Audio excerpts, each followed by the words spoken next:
Hello guys! Magandang umaga sa inyo lahat. Dito si Mike Padua at narito ulit tayo sa pinaka-latest weather analysis na yung Martes hanggang Huwebes, November 28 to 30, 2023. At ito po ang ating Tagalog version. Pinaglilingkod sa inyo ng Typhoon 2000 in partnership with Naga College Foundation, Aboitiz Power, Bank of the Philippine Islands, Avenue Plaza Hotel, ang lokal na gobyerno ng Naga City headed by ang Honorable Mayor Nelson Licacion at ang ating Honorable Congressman Gabby Bordado of the 3rd District of Camarines Sur.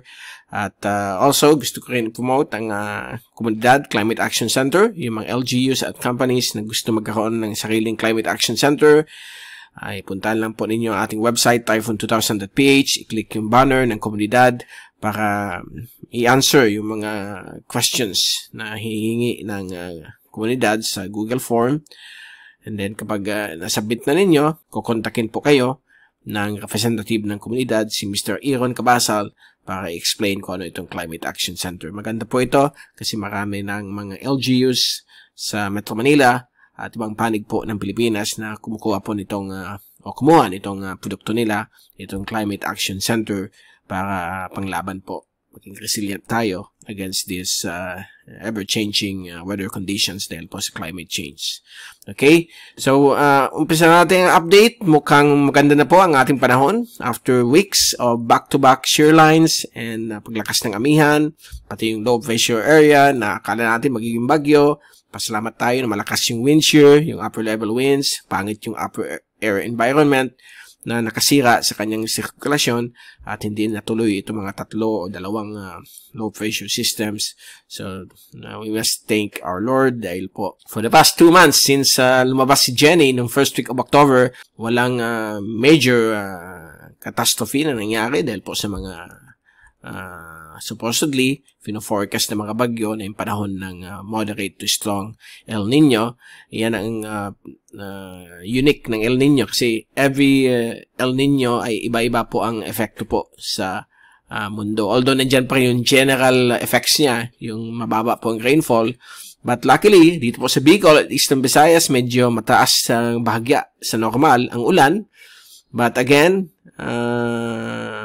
ang forecast nandyan pa rin hanggang Mayo of 2024, magiging mas konti po ang ulan na makaranasan po ng buong Pilipinas. Although ang Bicol ay nasa dry spell conditions lang, hindi pa doon sa drought conditions na bibigay o kinaklasify ng Pag-asa.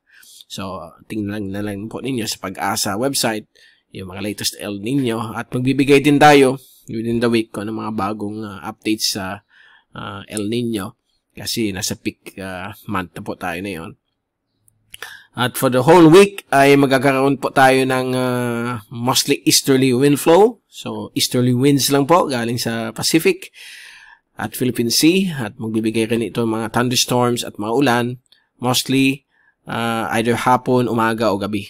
So, yan usually yung mga thunderstorms. Depende kung ano yung saturation point niya mag-develop para magbigay ng ulan dito sa atin. At ito po yung ating GraphSat kaninang umaga. At valid po ito hanggang bukas, Miyerkules, na natili po pa rin ang amihan. Although mahina dito sa may dulong hilagang Luzon, Batanes at Northern Cagayan. At may mga paulan-ulan din po dito dahil po nagko-converge po yung mainit na temperatura ng karagatan ng Pilipinas. At dito rin po sa eastern sections ng Luzon, Bicol Region, Visayas, Eastern Visayas at Eastern Mindanao ay nandyan po ang warm easterlies. Nagkikreate po yan ng mga thunderstorms lalo na po sa hapon o gabi. And then, ang amihan ay nakaka-affecto pa rin sa area po ng Spratly Islands. Nandyan yung Kalayaan Island Group at Panatag Shoal. At so far, so good. Wala pong nag-form na LPA o anumang bagyo sa labas ng Philippine Area of Responsibility hanggang December 10. Yan ang pinapakita ng mga multi-models na nagmamonitor ng mga tropical cyclone formation. So ito po yung fast animation. So nakita po natin may umalis ditong frontal system. Although wala siyang shear line. Nag-create po siya ng mga thunderstorms dito sa may dulong hilagang Luzon dahil sa amihan. At dito naman po sa Bicol, Eastern Visayas at Eastern Mindanao, yung warm easterlies, nag-generate din po ang mga thunderstorms. Medyo maswerte pa rin tayo dahil po kahit may El Nino, may ulan sa mga ganitong buwan. Sa ating zoom in satellite animation mula sa windy.com, ginagita po natin dito ang mga malalakas thunderstorms sa may silangan bahagi po ng Hilagang Luzon, lalo na po sa may northern Cagayan at Babuyan Group of Islands dahil po sa hanging amihan. At nagkakaroon po dito ng formation ng mga localized thunderstorms. At dito rin po sa may silangan bahagi po ng Northern Quezon, may mga thunderstorms din po tayo dahil sa hanging silanganin. At dito rin po sa Kabikulan at Eastern Visayas. But hindi naman po ito tatagal, dadaan-daan lang po yan. At gayon din po sa may silangan bahagi po ng Mindanao, sa may Caraga, down to Davao region. Samantala, ito po yung ating wind at pressure forecast mula sa windy.com from the European model.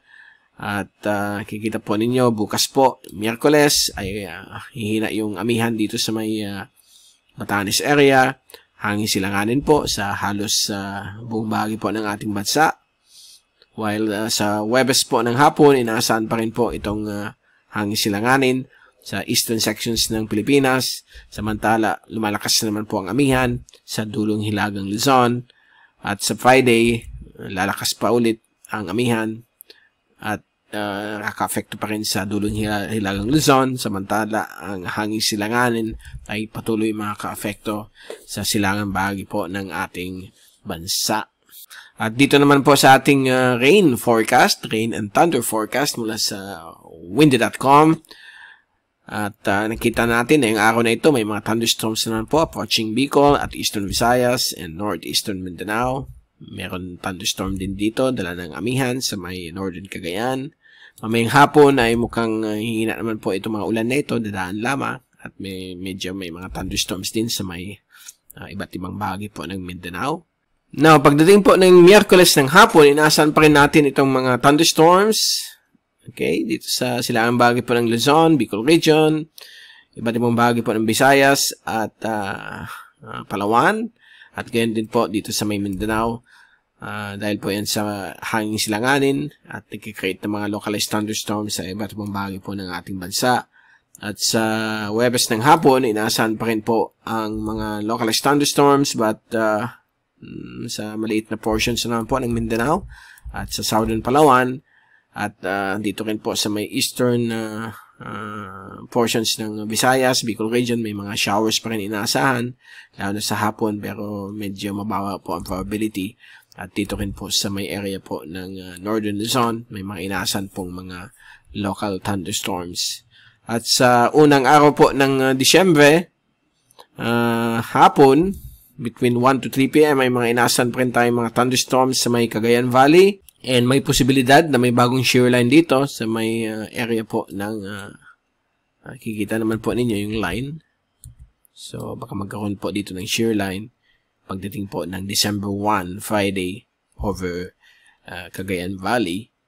At dito naman po sa Bicol, Eastern Visayas, ay patuloy pa rin ang hangin silanganin. May mga possible showers pa rin at isolated thunderstorms. At magiging mas malakas po mga thunderstorms dito po sa may Mindanao, lalo na po sa may Soxagen, Cotabato, Zamboanga Peninsula. At dito rin po sa may Central at Southern Palawan. At sa Sulu Archipelago, may mga inaasahan po tayong afternoon thunderstorms na yung unang araw po ng December. Okay, sa Friday po yan. At ang ating rainfall accumulation hanggang Huwebes o Friday, inaasahan po ang bulk ng mga ulan ay nandito, nakakonsentrate sa dulong Hilagang Luzon, lalo na po sa may silangan, bahagi po ng Northern at Central Luzon, kasama po ang Northern Quezon, at Bicol region din po, Eastern Visayas, Eastern Mindanao, iba't ibang bahagi din po ng Mindanao, Palawan at Visayas. May mga isolated rain showers and thunderstorms po tayo for the next 3 days. Okay, so yan muna po ang ating pinaka-latest sa ating panahon. Babalik ulit tayo sa mga susunod na araw. Ito ulit si Mike Paduang papaalam. Mag-ingat po tayong lahat. Be #weatherwiser. At I hope na maging maganda po ang week ninyo. At maraming salamat po sa pagpanood niyo sa aking channel. God bless po sa inyo lahat.